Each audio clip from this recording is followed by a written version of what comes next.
അവൻ്റെ കൂടെയുള്ള ആൾക്കാർ മുഴുവൻ ഞങ്ങളുടെ മുസ്ലിം സമുദായത്തിൽപ്പെട്ടവരാണ്. അവർ വളരെയധികം സ്നേഹത്തോടു കൂടിയാണ് അവർ തമ്മിൽ കഴിയുന്നത്. ആ ബന്ധത്തിന്റെ പേരിൽ അവൻ ആക്സിഡൻ്റായി കിടന്ന് ഹോസ്പിറ്റലിൽ ഈ വയ്യാത്തൊരു ഉമ്മ ഉണ്ട് അവിടെ. ആ ഉമ്മ ആ ലിഫ്റ്റൊക്കെ കയറി വന്ന് 6ാം നിലയിൽ വന്നിട്ട് അവനൊന്ന് കാണണം പറഞ്ഞ് കണ്ടുവന്നതാണ്. ഇവിടെ വന്ന് മരണം കഴിഞ്ഞപ്പോഴും അവർ പറഞ്ഞ ഒരു വാചകമാണ് മനസ്സിനെ വല്ലാതെ. എത്രയോ കൂട്ടുകുടുംബങ്ങൾ വലിയ വലിയ ആൾക്കാരുണ്ടായിട്ടും അവർ പറഞ്ഞൊരു വാചകം ഉണ്ട് അതിൽ, അവനെ എൻ്റെ അടുത്ത് 1 മണിക്കൂർ അല്ലെങ്കിൽ 10 മിനിറ്റെങ്കിലും വെച്ചിട്ട് വേണം നിങ്ങൾ കൊണ്ടുപോകാൻ. വർഗീയ ചേരിതിരിവുകൾ കത്തിക്കാൻ എണ്ണ പകരുന്ന കാലത്ത് പെരിന്തൽമണ്ണയിൽ നിന്ന് നെഞ്ചകം കുളിർപ്പിക്കുന്ന റിയൽ മലപ്പുറം സ്റ്റോറി. 3 പതിറ്റാണ്ട് വാടകയ്ക്ക് താമസിച്ച വീട്ടിൽ സ്ഥല സൗകര്യമില്ലാത്തതിനാൽ മുൻ MLA-യുടെ മകൻ രമേശ് നമ്പ്യാരുടെ മൃതദേഹം അന്ത്യകർമ്മങ്ങൾ കൈകിടത്തിയത് ഓട്ടോ ഡ്രൈവർ ഹമീദിന്റെ വീട്ടിൽ. ബൈക്ക് അപകടത്തിൽ മരിച്ച പെരിന്തൽമണ്ണ വളയംമുച്ചി സ്വദേശി 67 വയസ്സുകാരൻ രമേശ് നമ്പ്യാരുടെ മൃതദേഹം പോസ്റ്റ്മോർട്ടത്തിന് ശേഷം ജൂബിലിയിലെ വാടക ക്വാർട്ടേഴ്സിൽ എത്തിച്ചപ്പോഴാണ് സ്ഥല സൗകര്യക്കുറവ് മൂലം തൊട്ടടുത്ത് താമസിക്കുന്ന ഓട്ടോ ഡ്രൈവർ ഹമീദ് സുഹ്ര ദമ്പതികളുടെ വീട്ടിൽ കിടത്തി അന്ത്യകർമ്മങ്ങൾ നടത്തിയത്. 1957 പെരിന്തൽമണ്ണയിൽ PV പൂക്കോയ തങ്ങൾ ഹാജിയെ തോൽപ്പിച്ച കമ്മ്യൂണിസ്റ്റ് പാർട്ടി നേതാവായിരുന്ന ഗോവിന്ദൻ നമ്പ്യാരുടെ മകനാണ് രമേശ് നമ്പ്യാർ. പെരിന്തൽമണ്ണ മൗലാന ആശുപത്രിയിലെ ജീവനക്കാരനായിരുന്നു.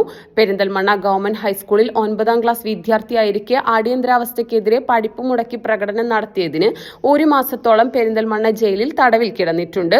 കറകളഞ്ഞ ഇടതുപക്ഷ പാർട്ടി പ്രവർത്തകനായിരുന്നു. ദീർഘകാലം രമേശ് നമ്പ്യാരും ഭാര്യ വിനോദിനിയും ജൂബിലിയിൽ വാടക ക്വാർട്ടേഴ്സിലാണ് താമസം. Vinodini CPM jubilee road west branch സെക്രട്ടറിയാണ്. കഴിഞ്ഞ ദിവസം ബൈക്കിൽ പോകുമ്പോൾ ഹൃദയാഘാതം വന്നതിൽ ബൈക്ക് മറിഞ്ഞാണ് രമേശ് നമ്പ്യാർ മരിച്ചത്. ജില്ലാ ആശുപത്രിയിൽ പോസ്റ്റ്മോർട്ടം നടത്തി ഉച്ചയ്ക്ക് 12-ന് മൃതദേഹം എത്തിച്ചപ്പോൾ ഹമീദും മകൻ നിഷാമും വാടക വീട്ടിലെ അസൗകര്യം കണ്ട് സ്വന്തം വീടിനകത്ത് മൃതദേഹം കിടത്താൻ സൗകര്യമൊരുക്കുകയായിരുന്നു.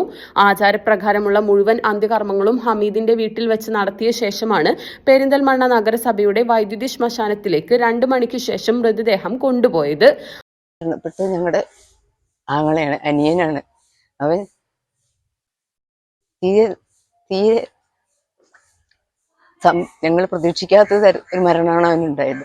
അവൻ ഞങ്ങൾ വലിയൊരു കുടുംബമാണ്, വലിയ തറവാട്, അങ്ങനെ പലതും പറയാനുണ്ടെങ്കിലും ഞങ്ങൾക്ക് സിമ്പിളായി ജീവിക്കുന്ന കൂട്ടത്തിലാണ്. അവൻ പ്രത്യേകിച്ചും അവനൊരു വാടക വീട്ടിലാണ് താമസിക്കുന്നത്. ഞങ്ങൾക്ക് ഇതിൽ അഭിമാനക്കുറവൊന്നുമില്ല. അവൻ്റെ കൂടെയുള്ള ആൾക്കാർ മുഴുവൻ ഞങ്ങളുടെ മുസ്ലിം സമുദായത്തിൽപ്പെട്ടവരാണ്. അവർ വളരെയധികം സ്നേഹത്തോടു കൂടിയാണ് അവർ തമ്മിൽ കഴിയുന്നത്. ആ ബന്ധത്തിന്റെ പേരിൽ അവൻ ആക്സിഡൻ്റായി കിടന്ന് ഹോസ്പിറ്റലിൽ ഈ വയ്യാത്തൊരു ഉമ്മ ഉണ്ട് അവിടെ. ആ ഉമ്മ ആ ലിഫ്റ്റൊക്കെ കയറി വന്ന് 6ാം നിലയിൽ വന്നിട്ട് അവനൊന്ന് കാണണം പറഞ്ഞ് കണ്ടുവന്നതാണ്. ഇവിടെ വന്ന് മരണം കഴിഞ്ഞപ്പോഴും അവർ പറഞ്ഞ ഒരു വാചകമാണ് മനസ്സിനെ വല്ലാതെ.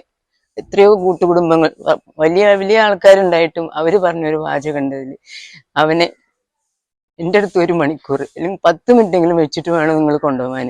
ആ ഒരു വാചകമാണ് ഞങ്ങൾക്ക് മനസ്സിനെ പിടിച്ചു വലിച്ചത്.